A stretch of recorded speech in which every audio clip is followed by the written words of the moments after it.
Good evening, everybody. Welcome back to the channel. Today, we are going to be talking about Gangs of New York, the Daniel Day-Lewis-led, Martin Scorsese-directed blockbuster from the early 2000s. I finally got around to watching it because I have been bit by the Daniel Day-Lewis bug. Now, I will say first and foremost, I am not a Scorsese guy. Yes, I do think that he makes incredible movies. Yes, I love Wolf of Wall Street, but he is not my first choice for a director. If you've listened to any video on this channel, you know that I am a Tarantino glazer. I don't know how much longer that will stay for because I'm discovering all of these new movies through this channel, and it's a really beautiful thing discovering how incredible people like, Paul Thomas Anderson is, and, things of that nature. Christopher Nolan, who I had seen some movies from, but diving deeper into some of his other great ones like Memento and things like that were just such a real treat. We'll be talking about all those at a later date, but today is reserved for Gangs of New York. Now, I just want to first off start out by saying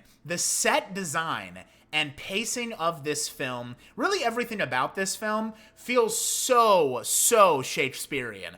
I mean, you get these, incredibly great emotional performances from actors right before they stab the actor that they're talking about so graciously in the back, or, they have all these ulterior motives, and everything is so great. So if you haven't seen Gangs of New York, it starts out, we get everything that we need to know about the film.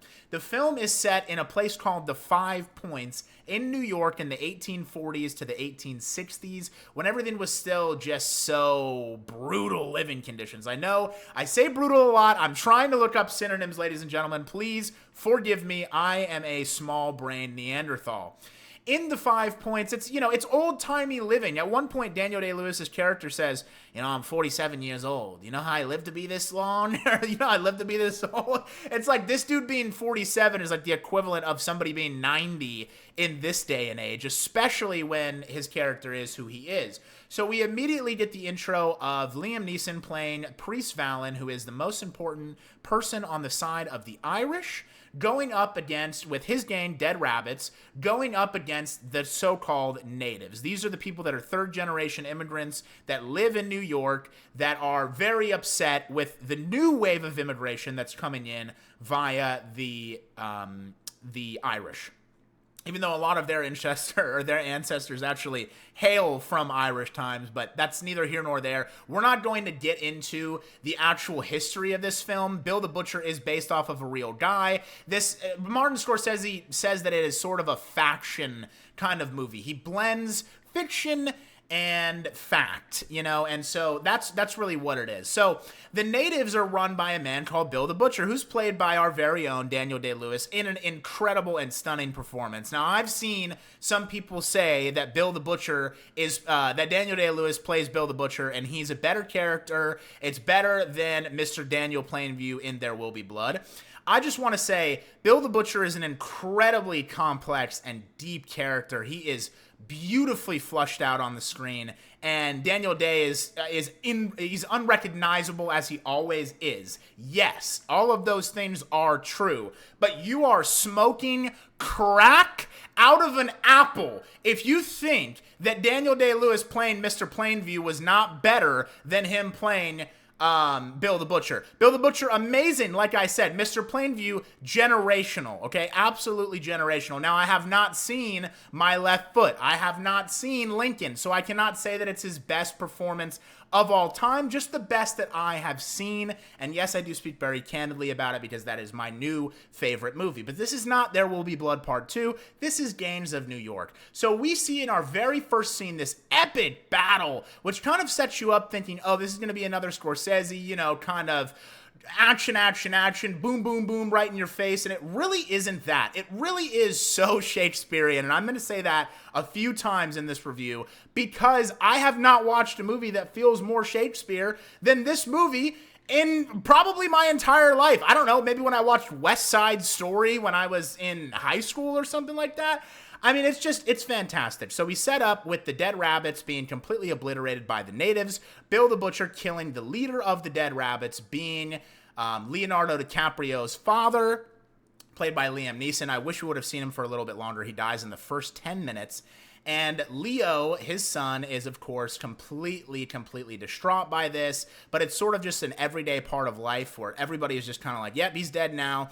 And Bill the Butcher gives him the knife that he finished off Priest Valen with. And that basically sends Leo on a lifelong revenge plot journey for the next 16 years. He gets sent to sort of a jail school for kids where they try to teach him the ways of, their God. All these Irish people are Roman Catholics, and I believe the natives are just Christian. And so they try to give him, things to study and all this stuff and whatever, and he really just doesn't retain any of it. And as soon as he gets out, he throws his Bible off the bridge and goes to set out for some revenge on Bill the Butcher. But it's not going to be as easy as it seems, because as soon as he gets back to the 5 points after all these years, he realizes every single one of the guys that were running with the dead rabbits, besides one amazing man who we're going to talk about in a little bit, they've all started running with Bill the Butcher. And he quickly finds out that Bill the Butcher owns every single aspect of New York. If you make a single cent in New York, he is going to be standing there over your shoulder with his hand out to take a half of that cent from you.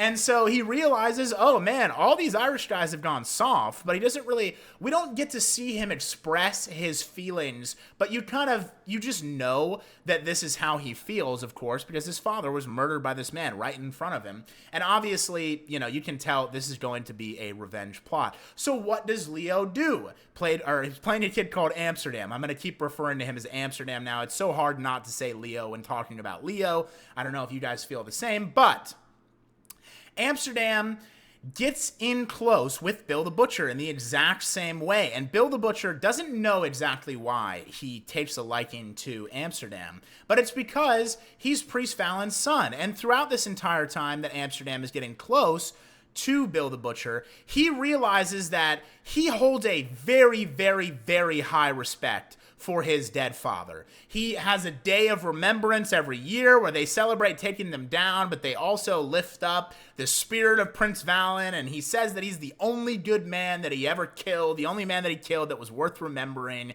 and things of that nature. So Leo has to sit there and hear him glaze up his dad while maintaining the, fire within him to not get sucked in to Bill's candor and charisma and fall underneath his wing. So he starts working for him. And there's this beautiful, beautiful scene. We'll get into my two favorite scenes in a second here. They're probably your two favorite scenes as well. I would say they're probably not the craziest picks, but, they're just the best. So what can you say? In this scene where Leo is with the Butcher, and the Butcher is showing him where to stab a pig and saying that the pig is the closest thing to human flesh, and that you need to stab him in the, lungs and in the whatever, and he goes, here, you try. And he hands him the knife, and in front of all of these natives, he has the opportunity to stab him and kill him right then and there. But he had said earlier in the movie he didn't want to do it. He wanted to kill Bill the Butcher the same way that Bill the Butcher killed his father, in front of everybody. He wanted everyone to see that the king had been taken down. So that's exactly what he does. He sits and he waits, even though he wants so badly to just murder him right there. Beautiful, beautiful scene. Now, while all this is going on, Leo gets a little bit of a love interest. I'm not going to stay too much on this love interest aspect of it, but it is pivotal to the storyline.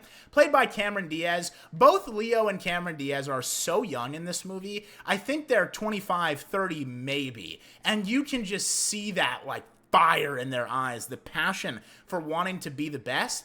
But when they sit down in a room with Daniel Day-Lewis, it is clear, far and away, who is the best. Now, there's this sort of notion going on that Leo and Cameron Diaz and all the other young actors in this movie didn't even hold a candle to Day-Lewis. Oh my God, he just blew him out of the water. Not even didn't hold a candle. They do, oh my God, he looked like an idiot in this scene, they say. All these people.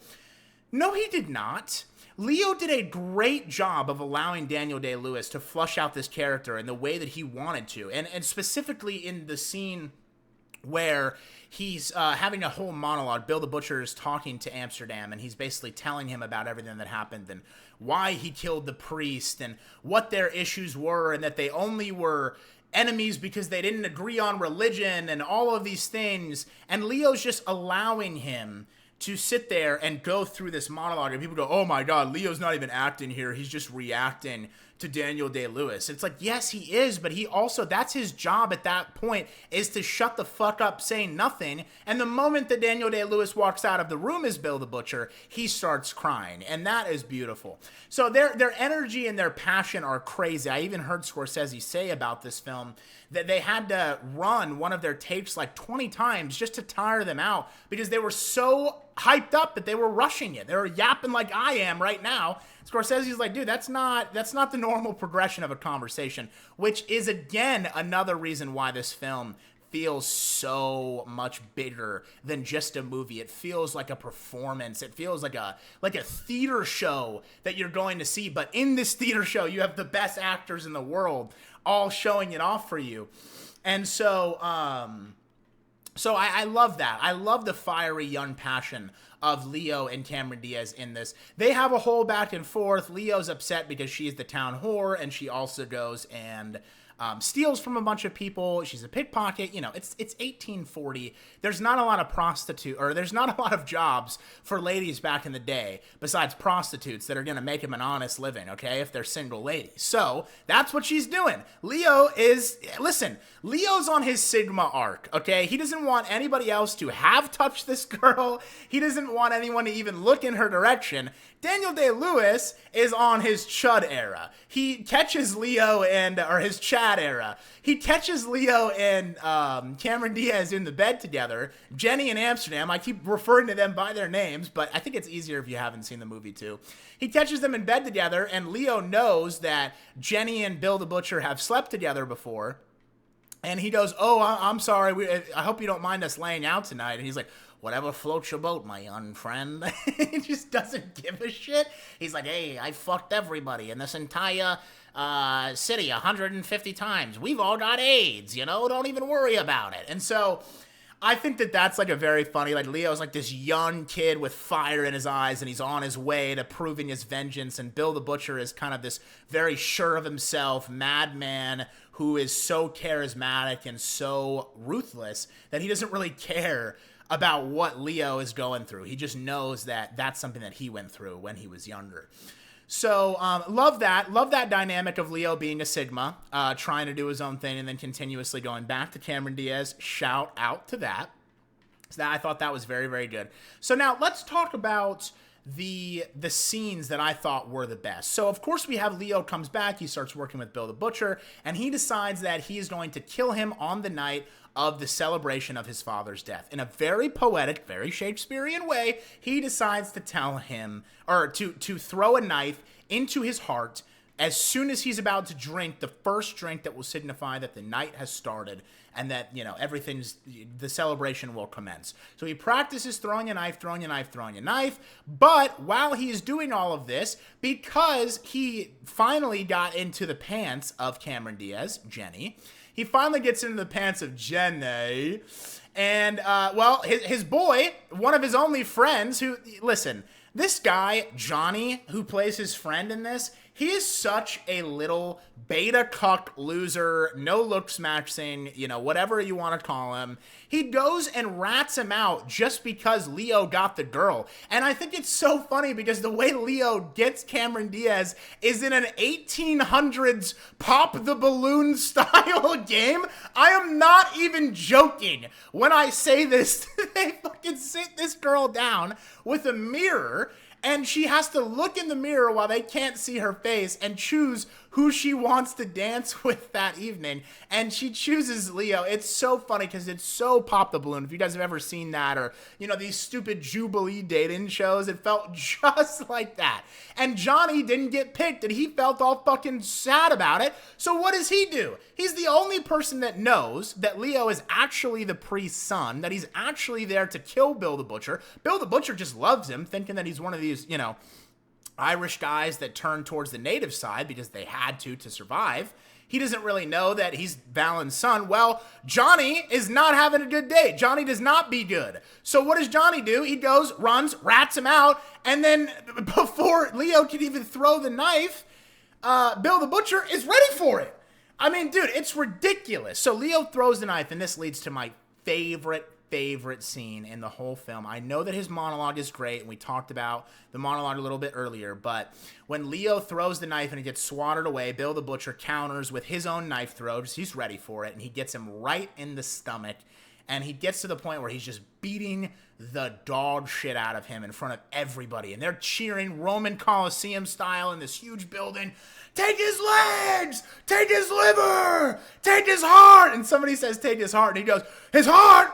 The boy has no heart. And then he starts saying, you ain't earned a death. And he's all covered in blood. And Amsterdam has, been beaten to a pulp. And Bill the Butcher he does exactly what Prince Valen did to him. Because we didn't know this. We had no idea what Bill the Butcher's full backstory really was. But in the scene before all this happens, during the monologue, when he comes and wakes Leo up next to Cameron Diaz, he says to him that they got into a huge fight, and when Valen was about to finish him off, before Valen was dead, before he was about to finish Bill the Butcher off, he looked away. Bill the Butcher looked away from him. He couldn't look him in the eye. So he spared him and let him walk around the streets in shame. And it's such a great delivery. I know everybody that's seen this scene, they know this is the greatest delivery of the scene.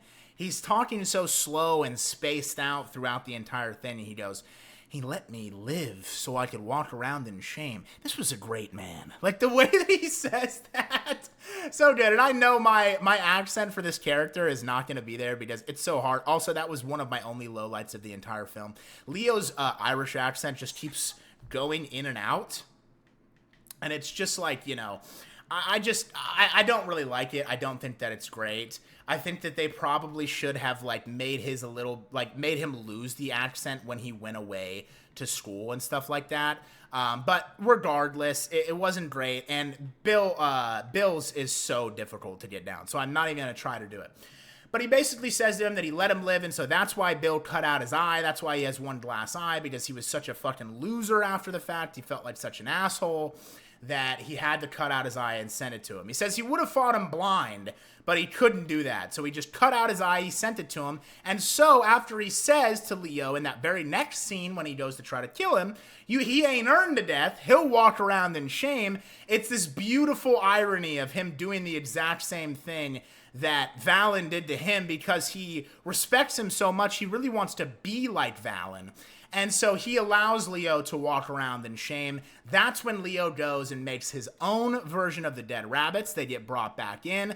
And we see, as this is all happening, there's a beautiful coinciding of all of these Irish immigrants getting off the boat and then immediately signing up for the army and going and killing people so that they can stay an American citizen. Well, a bunch of people obviously didn't want to sign up to do that. So they started a draft. And when they started this draft, there were these major, major draft riots. Now, I know that that is historically accurate. Like I said, I'm not going to dig into that in this movie just because I'm not a fucking historian and I really don't give a shit about how it happened. I just care about a good movie, and this was a great movie. So if half of it was real, half of it was fake, it doesn't matter to me the percentages of it. So regardless, there's these huge draft riots all happening at the same time that they are finally about to fight the natives. Leo and the new dead rabbits are all about to fight the natives. And there's this moment where, as they're squaring up to fight and have this exact same thing that happened at the start of the movie, and you think, oh my God, we're going to get another incredibly brutal bloodshed, fighting in the streets, just charging at each other medieval style, bombs start going off, and the U.S. military starts shooting cannons at where they are because all the protesters were killing police. They couldn't do anything about it, so they sent in the military to just mow these people down. Anybody that was doing anything wrong, they just mowed them all down in an absolutely gruesome way. Horrific scene of all these protesters who just don't want to send their children to die. And the only way they can get out of the draft is if they have $300, which might as well be $3 million back in those days. And so they're just very, very fed up with all of this. So the cannon fire rains in and destroys the fight scene that was supposed to happen between the Irish and the natives. Well, of course, Daniel Day-Lewis, as Bill the Butcher, does not give a fuck if the entire world is crumbling down. He is going to kill the priest's son. Leo. It does not matter to him at all. I know I'm kind of taking the same route in GTA. I've got to figure out a way to keep my mind focused on going different places. Listen, this is not a pre-recorded thing. We don't do editing on this fucking channel, okay? This is a one-take Jake kind of channel here, okay? If I fuck up my review right now, I've just wasted however many 15 minutes or so that I've been yapping about this movie, and then I've got to redo the take. Yesterday, I recorded 5 of these. I couldn't get past 9 minutes, and I just scrapped it. I had to go to bed. I digress. You know, so the cannon fire goes off. It's covered. They're covered in the smog of war, and they get to a point where Daniel Day-Lewis slices up Leo a few times, and some shrapnel ends up hitting him, Bill the Butcher, right in his stomach. And it's kind of one of those moments where they don't really have to say anything. The facial acting does everything that you need it to do. And let's try to get a police chase going here. Maybe that'll be nice for the video. Oh, I just lost my stars already. Cool. I was trying to shoot out the window. Leo kind of looks at him, and it's almost as if like he knows what he has to do, but he feels so bad about doing it because him and Bill grew so close until he tried to kill him, and Bill completely made a fool out of him. And then he finally just kind of works up the courage, and he stabs him and kills him. And the last words that Bill says are, "At least I died a true American," which apparently are real words from the real Bill the Butcher, based off another guy named Bill. I guess he was a butcher, but his last name wasn't Cutting. Of course, that's a little too on the nose. Apparently those were his last words as well. "At least I died a true American," which I think is perfect for this character. And in these last 2 movies that I've watched, Daniel Day-Lewis having that last word that he has, and in There Will Be Blood, it's "I'm finished," and then in this movie, it's "At least I died a true American." It's like he really does take those last words so strongly, and he wants them to be the embodiment of the character, and that's exactly how it felt. This movie was so much fun, so incredible. Now, I did watch this on YouTube for free. I would just like to shout out, if anybody's still here, this is something I forgot to mention in my last video. If you have YouTube, which you do because you're watching this right now, you have free movies on YouTube. If you do not have premium, yes, they are free with ads, and yes, that is annoying, but it's like watching a movie on TV. They have them. And if you have YouTube Premium, well, guess what? There's no ads, and it's like the best interface to watch movies on ever because it's YouTube, and YouTube's interface is awesome. You don't have to go and look through 1,000 different genres and what's the biggest thing today and all of this stuff. No, you just go to YouTube Movies, and they have an incredible catalog of free movies, including Gangs of New York. So I watched it for the 2 times that I watched it in these last few days. I watched it both times on YouTube. I do not recommend watching it on YouTube if you want to hear all of the swear words, but I will recommend that if you do watch it on YouTube, to pay a little bit of attention, because it's kind of hard to miss where they cut out the curse words, because you know why? They kept in all the fucking slurs!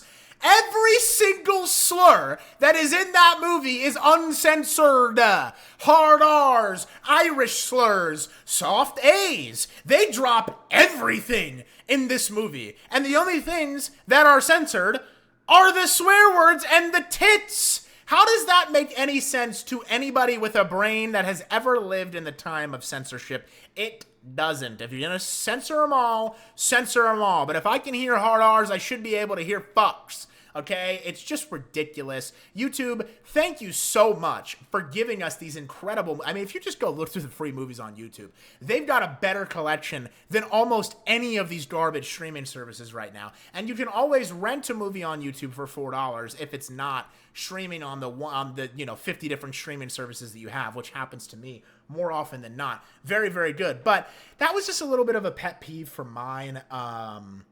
And yeah, so those were my favorite scenes. Obviously, standout performance, Daniel Day-Lewis, incredible. I think that Leo did a fantastic job in it as well. Same with Cameron Diaz and everybody else in this film. Even John C. Reilly, who didn't have a lot of screen time, very good. I did not see John C. Reilly from Step Brothers after about 10 minutes into it. Whenever he starts talking, I'm just like, okay, yeah, that guy's obviously Irish. It would make sense that he is Irish, and if you told me that he wasn't, I wouldn't believe you. I'm going to go ahead and rate Gangs of New York an 8.9 out of 10. I don't know if I like this more than Wolf of Wall Street. I would have to watch it again, but I will say as of this current moment, it is tied with my favorite Scorsese film.